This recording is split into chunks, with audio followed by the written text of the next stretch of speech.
नमस्कार।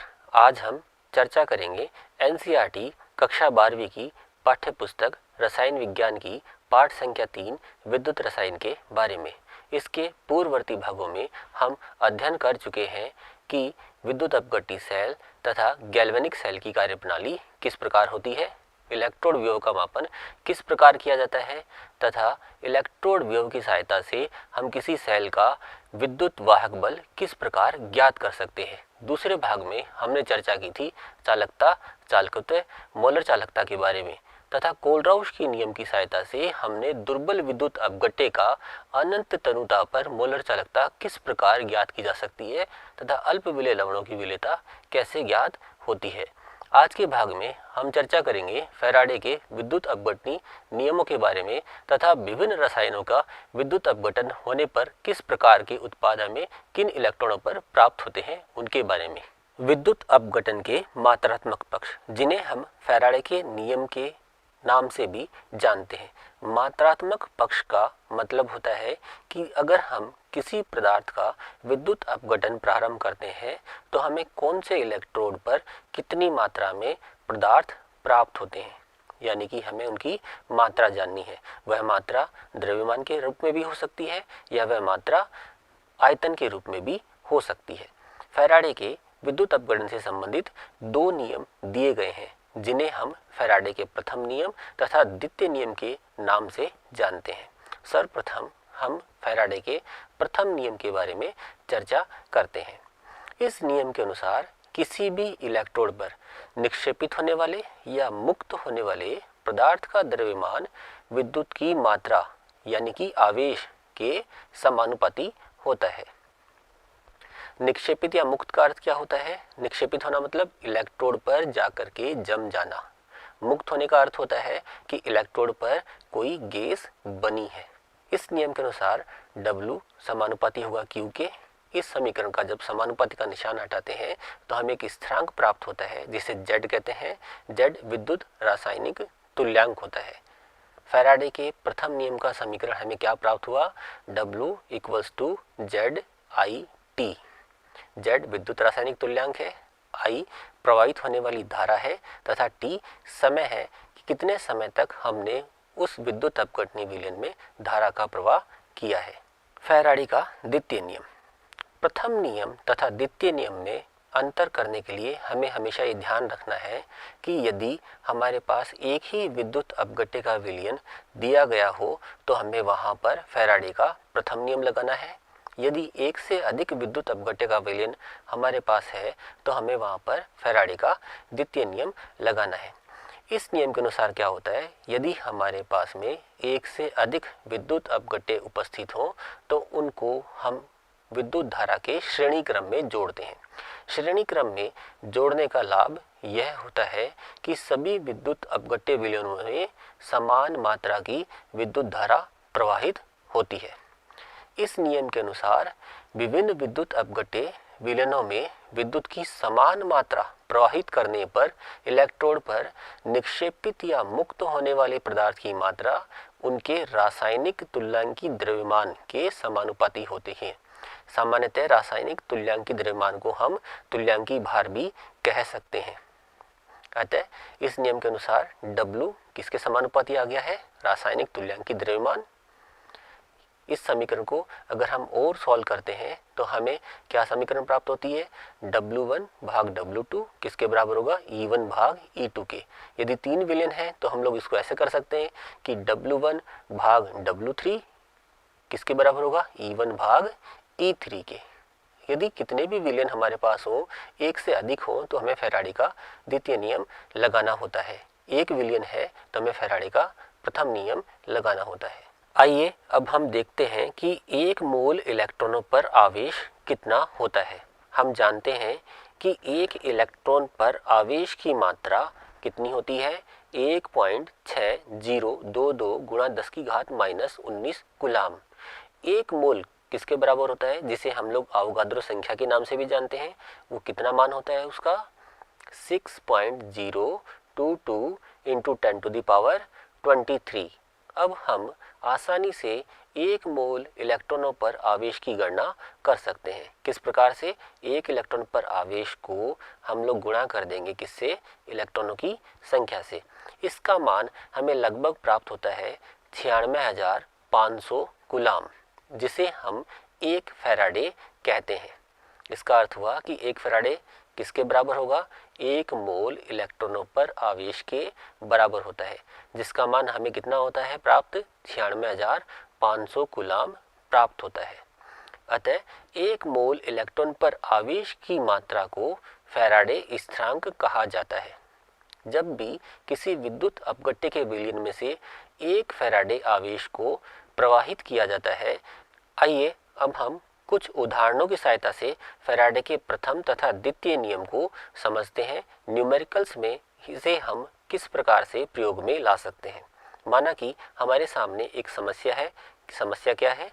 यदि किसी धातु के तार में 0.5 एम्पियर की धारा को 2 घंटे तक प्रवाहित होती है तो तार में कितने इलेक्ट्रॉन प्रवाहित होंगे? इसका अर्थ ये हुआ कि हमें इलेक्ट्रॉनों की संख्या ज्ञात करनी है जो 2 घंटे में उस तार से निकल जाते हैं। कितनी धारा प्रवाहित करने पर? 0.5 एम्पियर धारा प्रवाहित करने पर। धारा का मान है हमारे पास में 0.5 एम्पियर, समय 2 घंटे है जिसे हम सेकंड में बदल लेंगे। 7200 सेकंड हमारे पास आ गया है। हमारे पास फार्मूला है Q = IT। इस फार्मूले की सहायता से हम लोग आवेश की गणना कर लेंगे। कुल आवेश हमारे पास कितना आ गया? 3600 कूलम। हम जानते हैं कि 1 इलेक्ट्रॉन पर आवेश कितना होता है। 1 इलेक्ट्रॉन पर जब हमें आवेश पता है तो उसकी सहायता से हम लोग ज्ञात कर सकते हैं कि हमारे पास इलेक्ट्रॉनों की कितनी संख्या है। क्या करेंगे? कुल आवेश में हम लोग भाग दे देंगे किसका? 1 इलेक्ट्रॉन पर आवेश का। इससे हमें संख्या प्राप्त होती है 2.25 × 10⁻22 इलेक्ट्रॉन। अब हमारे सामने एक नई न्यूमेरिकल है। न्यूमेरिकल क्या है हमारे सामने? एक ये रासायनिक अभिक्रिया लिख दी गई है। रासायनिक अभिक्रिया लिखने के बाद में पूछा जा रहा है कि 1 मोल डाइक्रोमेट आयन को अपचयित करने के लिए कितनी विद्युत की मात्रा की आवश्यकता होगी। तो इसे जानने के लिए हमें सर्वप्रथम क्या करना है? हमें संतुलित रासायनिक समीकरण लिखनी होती है। यदि समस्या में संतुलित रासायनिक समीकरण न दी गई हो तो। अब यहाँ चेक करते हैं, हमारे पास में हमें पहले से ही एक संतुलित रासायनिक समीकरण दे दी गई है। इस रासायनिक समीकरण को देखने पर हमें पता चलता है कि यहाँ कितने इलेक्ट्रॉन काम में आ रहे हैं? 6 इलेक्ट्रॉन यहाँ काम आ रहे हैं। इसलिए 1 मोल डाइक्रोमेट आयन को अपचयित करने के लिए हमें कितनी विद्युत की मात्रा चाहिए? 6 फैराडे, क्योंकि संतुलित अभिक्रिया में हमारे पास 6 इलेक्ट्रॉन है। इसलिए विद्युत की मात्रा कितनी होगी? 6 फैराडे। इस 6 फैराडे को हम कूलाम में बदलते हैं तो हमारे पास उत्तर आएगा 579,000 कूलाम। अब हमारे सामने नेक्स्ट न्यूमेरिकल है। 1 मोल पर मैग्नेट को Mn2+ में अपचयित करने के लिए विद्युत की आवश्यक मात्रा की गणना कीजिए। अब इस सवाल में हमारे सामने संतुलित रासायनिक समीकरण नहीं है। पहला हमारा कार्य क्या है कि हम इस होने वाले परिवर्तन के लिए एक संतुलित रासायनिक समीकरण लिखें। संतुलित रासायनिक समीकरण को लिखने पर हम ये पाते हैं कि इस अभिक्रिया में हमें 5 इलेक्ट्रॉनों की आवश्यकता होती है। इस परिवर्तन के लिए हमें कितने इलेक्ट्रॉन चाहिए? 5 इलेक्ट्रॉन चाहिए। अतः आवश्यक आवेश कितना हो गया हमारे पास में? 5 फैराडे।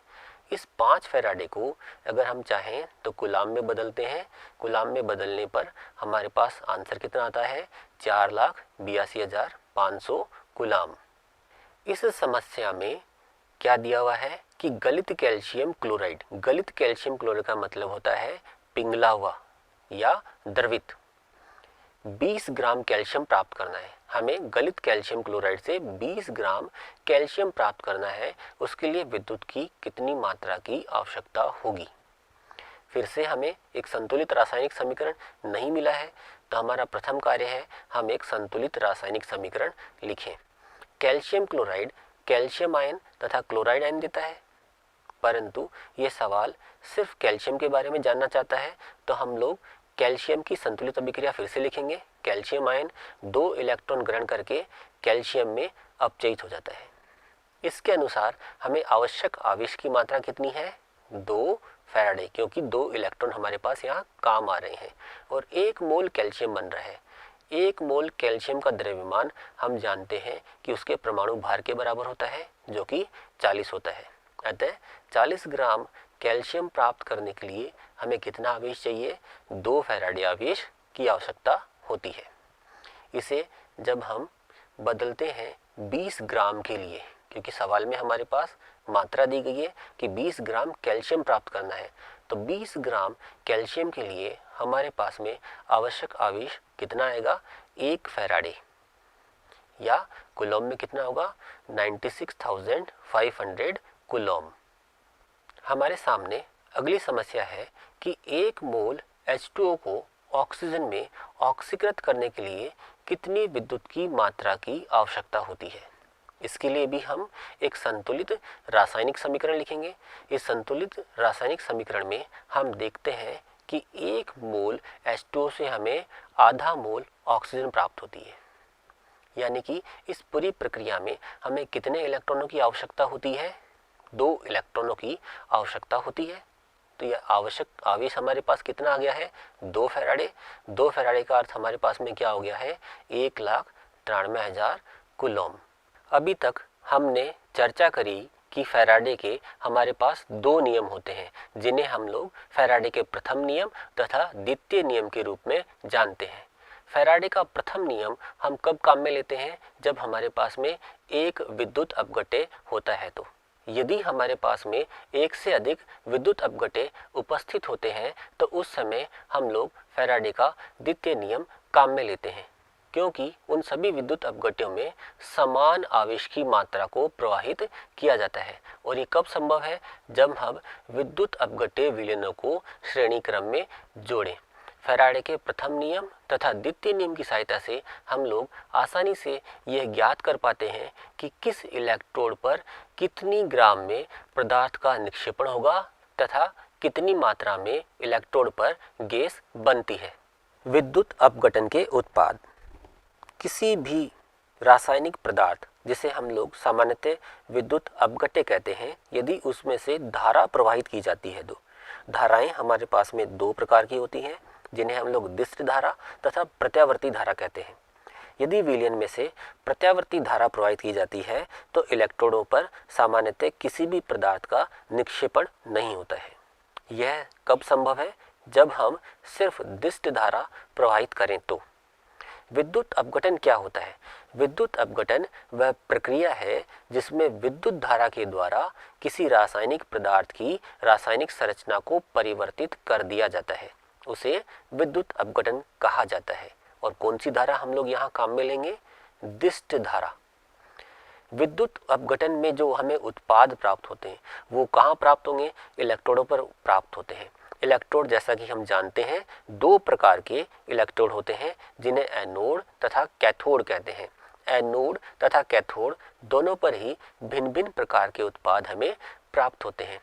प्राप्त होने वाले उत्पाद किस पर निर्भर करते हैं? विद्युत अपघट्य की प्रकृति पर और इस्तेमाल किए गए इलेक्ट्रोड के प्रकार पर, क्योंकि इलेक्ट्रोड भी 2 प्रकार के होते हैं, जिन्हें हम निष्क्रिय इलेक्ट्रोड तथा सक्रिय इलेक्ट्रोड कहते हैं।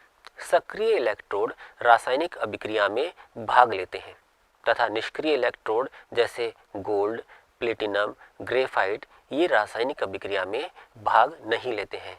दोनों ही स्थितियों में हमें इलेक्ट्रोडों पर भिन्न भिन्न प्रकार के पदार्थ प्राप्त होते हैं। यह निर्भर करता है कि हम सक्रिय इलेक्ट्रोड काम में लें या निष्क्रिय इलेक्ट्रोड काम में लें, कि हमें कौन से उत्पाद की आवश्यकता है। जैसा कि हमने अभी बताया कि विद्युत अपघटन के उत्पाद सक्रिय और निष्क्रिय इलेक्ट्रोडों के लिए कैसे होते हैं? भिन्न भिन्न होते हैं। विद्युत अपघटन के उत्पाद आयनों के मानक इलेक्ट्रोड विभव पर भी निर्भर करते हैं। मानक इलेक्ट्रोड विभव का अर्थ है मानक अपचयन विभव, जिसकी चर्चा हम इस पाठ के पूर्ववर्ती भागों में कर चुके हैं। सामान्यतः कैथोड पर क्या होता है? अपचयन होता है, इसलिए वहाँ पर कौन सी अभिक्रिया होगी, ई नॉट जिसके लिए कैसा हो, अधिक हो, वो वाली अभिक्रियाएं कैथोड पर होती हैं। जिनके लिए ई नॉट का मान, ई नॉट का मतलब क्या होता है, मानक अपचयन विभव, जिनका मान कम होता है, सामान्यतः ऐसी अभिक्रियाएं एनोड पर होती हैं। अतः कैथोड पर कौन सी अभिक्रिया होगी जिसके लिए ई नॉट का मान अधिक हो, तथा एनोड पर कौन सी अभिक्रिया होगी जिसके लिए ई नॉट का मान कम होता है। आइए अब कुछ उदाहरणों की सहायता से हम लोग विद्युत अपघटन की प्रक्रिया को समझते हैं तथा देखते हैं कि इलेक्ट्रोडों पर किस प्रकार के पदार्थ हमें प्राप्त होते हैं। सर्वप्रथम हम जल के विद्युत अपघटन को देखते हैं।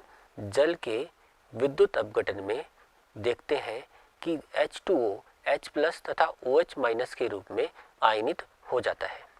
एनोड के ऊपर हमें पता है कैसा आवेश होता है, धनावेशित एनोड होता है, इसलिए उसके पास OH आयन जाते हैं। OH आयन वहाँ पर ऑक्सीकृत हो जाएंगे। एनोड पर हमेशा ऑक्सीकरण होता है, ऑक्सीकृत होने पर वहाँ ऑक्सीजन का निर्माण होता है।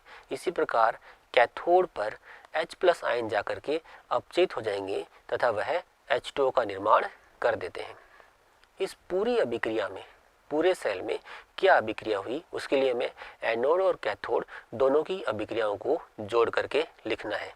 अभिक्रियाओं को जोड़ते समय हमें पूर्णतया ध्यान रखना है कि उनमें इलेक्ट्रॉनों की संख्या समान रहे। जैसे एनोड की अभिक्रिया में हमारे पास में 4 इलेक्ट्रॉन है, जबकि कैथोड की अभिक्रिया में हमारे पास सिर्फ 2 इलेक्ट्रॉन है। तो हम क्या करेंगे कि कैथोड पर होने वाली अभिक्रिया को 2 से गुणा करके जोड़ देंगे। जब हम कैथोड पर होने वाली अभिक्रिया को 2 से गुणा करके जोड़ते हैं तो हमें पूर्ण अभिक्रिया समीकरण प्राप्त होती है। उसके अनुसार क्या हो रहा है, H2O के विद्युत अपघटन से हाइड्रोजन गैस तथा ऑक्सीजन गैस प्राप्त हो रही है। हाइड्रोजन गैस कहाँ बन रही है, कैथोड पर, तथा ऑक्सीजन गैस कहाँ बन रही है, एनोड पर। गलित सोडियम क्लोराइड का विद्युत अपघटन। हम देखते हैं कि गलित सोडियम क्लोराइड किस प्रकार से विद्युत अपघटित होता है। गलित सोडियम क्लोराइड का अर्थ है सोडियम क्लोराइड द्रव्य अवस्था में उपस्थित है। सोडियम क्लोराइड में 2 प्रकार के आयन उपस्थित होते हैं, Na+ आयन तथा Cl- आयन। एनोड पर Cl- आयन का ऑक्सीकरण क्लोरीन गैस में हो जाता है तथा कैथोड पर Na+ आयनों का अपचयन सोडियम धातु में हो जाता है। इन दोनों को मिलाकर के हमें पूर्ण सेल अभिक्रिया लिखनी है। दोनों ही अभिक्रियाओं में हमारे पास 2-2 इलेक्ट्रॉन उपस्थित हैं, अतः इन्हें किसी गुणांक से गुणा करने की आवश्यकता हमें नहीं है। पूर्ण सेल अभिक्रिया के अनुसार क्या हो रहा है, हमारे पास में सोडियम धातु प्राप्त हो रही है तथा क्लोरीन गैस की प्राप्ति हो रही है। क्लोरीन गैस एनोड पर बनती है तथा सोडियम धातु की प्राप्ति हमें कैथोड पर होती है। अब हम सोडियम क्लोराइड के जलीय विलयन का विद्युत अपघटन देखते हैं। सोडियम क्लोराइड के जलीय विलयन में 4 प्रकार के आयन उपस्थित होते हैं, sodium ion, chloride ion, H+ ion तथा OH- आयन। एनोड पर हमारे पास में क्लोराइड आयन का ऑक्सीकरण होता है, जिससे हमें क्लोरीन गैस प्राप्त होती है। यहाँ पर OH- आयन का ऑक्सीकरण ओवर पोटेंशियल अर्थात अधिक विभव के कारण नहीं हो पाता है तथा क्लोराइड आयन का ऑक्सीकरण आसानी से हो जाता है, जबकि कैथोड पर H+ आयनों के अपचयन से हमें हाइड्रोजन गैस प्राप्त होती है। इस सेल में होने वाली पूर्ण अभिक्रिया को इस प्रकार से लिखा जाता है। सेल में हमें हाइड्रोजन गैस कैथोड पर तथा क्लोरीन गैस एनोड पर प्राप्त होती है। अभिक्रिया के अंत में Na+ आयन तथा OH- आयन शेष रह जाते हैं, जो परस्पर मिलकर NaOH सोडियम हाइड्रोक्साइड नामक रसायन का निर्माण कर देते हैं। कॉपर सल्फेट के जलीय विलयन का विद्युत अपघटन। कॉपर सल्फेट के जलीय विलयन में भी सामान्यतः 4 प्रकार के आयन उपस्थित होते हैं, copper ion, sulphate ion, hydrogen ion तथा हाइड्रोक्साइड आयन। एनोड पर हाइड्रोक्साइड आयनों का ऑक्सीकरण होने से ऑक्सीजन गैस हमें प्राप्त होती है तथा कैथोड पर कॉपर आयनों के अपचयन से हमें कॉपर धातु प्राप्त होती है। कैथोड पर किसका अपचयन होता है, जिसके लिए ई नॉट का मान अधिक होता है। हम जानते हैं कि कॉपर के लिए ई नॉट का मान धनात्मक होता है तथा हाइड्रोजन के लिए ई नॉट का मान कितना है, वो 0 है। अतः कॉपर का अपचयन कैथोड पर पहले होगा, सामान्यतः हाइड्रोजन से पहले होगा। इस कारण हमें कैथोड पर कॉपर धातु प्राप्त होती है। इन दोनों अभिक्रियाओं को जोड़ने से पूर्व हमें ध्यान रखना है कि एक अभिक्रिया में 4 इलेक्ट्रॉन है तथा दूसरी अभिक्रिया में हमारे पास सिर्फ 2 इलेक्ट्रॉन है। इसलिए कैथोड वाली अभिक्रिया को 2 से गुणा करके एनोड वाली अभिक्रिया में जोड़ करके पूर्ण अभिक्रिया प्राप्त की जाती है। इस अभिक्रिया के अनुसार कॉपर धातु कैथोड पर प्राप्त हुई है तथा ऑक्सीजन गैस हमें एनोड पर प्राप्त हुई है। कॉपर क्लोराइड के विलयन का विद्युत अपघटन। कॉपर क्लोराइड में हमारे पास में copper ion, chloride ion, hydrogen ion तथा हाइड्रोक्साइड आयन उपस्थित होते हैं।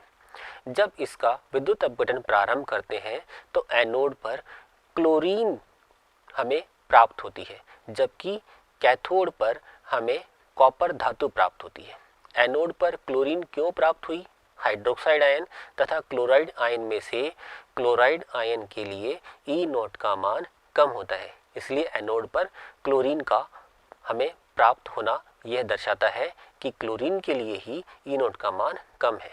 जबकि कैथोड पर हमें कॉपर आयन क्या होता है, हमारा अपचयित हो जाता है। किसमें? कॉपर धातु में। इन दोनों को जोड़कर हम पूर्ण सेल अभिक्रिया इस प्रकार से प्राप्त कर सकते हैं। कॉपर सल्फेट के जलीय विलयन का विद्युत अपघटन। अब हमें यहाँ एक विशेष स्थिति दे दी है, कॉपर इलेक्ट्रोड। अभी तक हमने जितने भी उदाहरणों पर चर्चा की थी वो सभी निष्क्रिय इलेक्ट्रोडों के साथ में थे। अब हमें यहाँ एक विशेष नाम दे दिया गया है, कॉपर इलेक्ट्रोड। जैसा कि हम जानते हैं कॉपर इलेक्ट्रोड एक सक्रिय इलेक्ट्रोड होता है, अतः यह रासायनिक अभिक्रिया में भाग लेगा। कॉपर सल्फेट के जलीय विलयन में 4 तरह के आयन उपस्थित होते हैं, copper ion, sulphate ion, hydrogen ion तथा हाइड्रोक्साइड आयन। जब भी हम सक्रिय इलेक्ट्रॉनों के साथ में अभिक्रिया करवाते हैं तो सामान्यतः एनोड व कैथोड उसी धातु के बनाए जाते हैं। एनोड अशुद्ध कॉपर का बनाया जाता है, वहां पर क्या होगा, कॉपर है हमारा, वो ऑक्सीकृत होगा किसमें? कॉपर आयन में। ये कॉपर आयन विलयन में चले जाते हैं। जैसे ही कॉपर आयन विलयन में पहुंचते हैं तो विलयन से कॉपर आयन कैथोड पर जाकर के अपचयित होकर के शुद्ध कॉपर के रूप में परिवर्तित हो जाते हैं। इस प्रकार की रासायनिक अभिक्रियाओं का उपयोग हम धातुओं के शुद्धिकरण में करते हैं। अशुद्ध धातु का एनोड बनाया जाता है तथा शुद्ध धातु का कैथोड बनाया जाता है। विद्युत अपघटन की प्रक्रिया से धीरे धीरे अशुद्ध धातु परमाणु एनोड से पृथक होकर के कैथोड पर जमने लगते हैं तथा अशुद्धियां एनोड के नीचे इकट्ठी हो जाती हैं। इस विधि से हमें अत्यधिक प्रतिशतता के साथ में शुद्ध धातु प्राप्त होती है। जलीय सिल्वर नाइट्रेट विलयन का विद्युत अपघटन किसके साथ हम करवा रहे हैं? विशेष परिस्थिति फिर आ गई है हमारे सामने, सिल्वर इलेक्ट्रोड। यह भी कैसा होता है? हमारे पास में सक्रिय इलेक्ट्रोड होता है, रासायनिक अभिक्रिया में भाग लेगा। हमारे पास 4 तरह के आयन उपस्थित हैं, सिल्वर आयन है, नाइट्रेट आयन है, हाइड्रोजन आयन है तथा हमारे पास कौन सा आयन है? चौथा हाइड्रोक्साइड आयन है। एनोड पर क्या अभिक्रिया होती है? एनोड हमने अशुद्ध सिल्वर धातु का बनाया हुआ है, वहां पर सिल्वर ऑक्सीकृत हो जाता है सिल्वर आयनों में। कैथोड हमने शुद्ध सिल्वर धातु का बनाया हुआ है, वहां पर सिल्वर आयन अपचयित हो जाते हैं शुद्ध सिल्वर के रूप में। पूरे सेल में क्या अभिक्रिया हमें प्राप्त होती है कि हमारा अशुद्ध सिल्वर है वो शुद्ध सिल्वर में परिवर्तित हो जाता है। इस अभिक्रिया का उपयोग भी सिल्वर के शोधन में किया जाता है। जलीय सिल्वर नाइट्रेट विलयन का विद्युत अपघटन किस इलेक्ट्रोड के साथ हम लोग कर रहे हैं? Platinum electrode. जैसा कि हम जानते हैं कि प्लेटिनम, गोल्ड आदि इलेक्ट्रोड कैसे होते हैं? निष्क्रिय इलेक्ट्रोड होते हैं, अर्थात ये रासायनिक अभिक्रिया में भाग नहीं लेंगे। इस स्थिति में क्या होगा? एनोड पर हाइड्रोक्साइड आयनों का ऑक्सीकरण होगा ऑक्सीजन के रूप में, वह ऑक्सीकृत हो जाते हैं तथा कैथोड पर हमारे पास क्या अभिक्रिया होती है? सिल्वर आयन अपचयित हो जाते हैं सिल्वर के रूप में। पूरे सेल में क्या अभिक्रिया हो रही है, इससे पहले हम लोगों को क्या करना है, इलेक्ट्रॉनों की संख्या को समान कर लेना है। एनोड अभिक्रिया में 4 इलेक्ट्रॉन है, जबकि कैथोड अभिक्रिया में सिर्फ 1 इलेक्ट्रॉन है। अतः कैथोड अभिक्रिया को 4 से गुणा करके लिखा जाता है तथा पूर्ण सेल अभिक्रिया प्राप्त कर ली जाती है। इस अभिक्रिया के अनुसार एनोड पर ऑक्सीजन गैस मुक्त हुई है तथा कैथोड पर हमें सिल्वर धातु की प्राप्ति हुई है। सल्फ्यूरिक अम्ल के तनु विलयन का विद्युत अपघटन। यहाँ हमने किसी भी प्रकार का कोई भी इलेक्ट्रोड नहीं दिया है। इसका अर्थ हमें क्या समझना है कि निष्क्रिय इलेक्ट्रोड के साथ हो रही है। सल्फ्यूरिक अम्ल के तनु विलयन में निम्न आयन उपस्थित होते हैं: हाइड्रोजन आयन, सल्फेट आयन तथा हाइड्रोक्साइड आयन। सिर्फ 3 प्रकार के आयन यहाँ उपस्थित है। एनोड पर हमारे पास क्या अभिक्रिया होगी, हमारा हाइड्रोक्साइड आयन ऑक्सीजन में ऑक्सीकृत हो जाएगा। हमने यहाँ 2 अभिक्रियाएं लिखी हैं। एक अभिक्रिया में क्या लिखा है हमने यहाँ पर कि हमारा सल्फेट आयन किस में चेंज हो रहा है, पर ऑक्सो डाई सल्फेट आयन में चेंज हो रहा है। ये सेकंड अभिक्रिया सिर्फ तभी संभव है जब हमारा सल्फ्यूरिक अम्ल का विलयन कैसा हो, सांद्र हो। तो हमें बहुत अच्छे से ध्यान रखना है, अगर तनु विलयन है तो हमें ऊपर वाली अभिक्रिया लिखनी है, अगर यदि सांद्र विलयन है तो हमें ये नीचे वाली अभिक्रिया को लिखना होता है। इसी प्रकार कैथोड पर क्या होगा, वहाँ किसी प्रकार का कोई भी कंप्रेशन नहीं है, क्योंकि कैथोड पर जाने के लिए सिर्फ हाइड्रोजन आयन ही उपस्थित है। हाइड्रोजन आयनों का वहाँ पर अपचयन हो जाएगा हाइड्रोजन गैस में। पूरे सेल में क्या अभिक्रिया हुई है उसे करने से पहले हमें क्या करना है कि कैथोड पर जो अभिक्रिया हो रही है वहाँ पर सिर्फ 2 इलेक्ट्रॉन है, जबकि एनोड की अभिक्रिया के पास हमारे पास कितने इलेक्ट्रॉन है, 4 इलेक्ट्रॉन है। तो हमें कैथोड की अभिक्रिया को 2 से गुणा करके उसमें जोड़ना है, जिससे हमें पूर्ण सेल अभिक्रिया प्राप्त हो जाती है। इस पूर्ण सेल अभिक्रिया के अनुसार हमें क्या प्राप्त हो रहा है, हाइड्रोजन गैस कैथोड पर तथा ऑक्सीजन गैस एनोड पर। आज हमने चर्चा करी कि फैराडे के विद्युत अपघटनी नियम जो 2 होते हैं, प्रथम नियम तथा द्वितीय नियम के नाम से जाने जाते हैं, कि इलेक्ट्रॉनों पर हमें कितनी मात्रा में विद्युत अपघटे जब अपघटित होता है तो प्राप्त होता है। इसी प्रकार हमने आज देखा कि विद्युत अपघटे में जब हम दिष्ट धारा प्रवाहित करते हैं तो हमें इलेक्ट्रोडों पर भिन्न भिन्न प्रकार के पदार्थ प्राप्त होते हैं, जो निर्भर करते हैं विद्युत अपघटे की प्रकृति पर तथा इलेक्ट्रोड की प्रकृति पर। जैसे कि हमने देखा था कि हमारे पास में 2 तरह के इलेक्ट्रोड होते हैं, जिन्हें हम सक्रिय इलेक्ट्रोड तथा निष्क्रिय इलेक्ट्रोड कहते हैं। दोनों ही इलेक्ट्रॉनों के साथ हमें भिन्न भिन्न प्रकार के पदार्थ प्राप्त हो रहे हैं। इसी प्रकार यदि हम सांद्रता में भी परिवर्तन करते हैं तो हमारे प्राप्त होने वाले पदार्थ भिन्न हो सकते हैं, जो हमने सल्फ्यूरिक अम्ल के उदाहरण में देखा। इस पाठ के अगले बिंदुओं की चर्चा हम अगले भाग में करेंगे। तब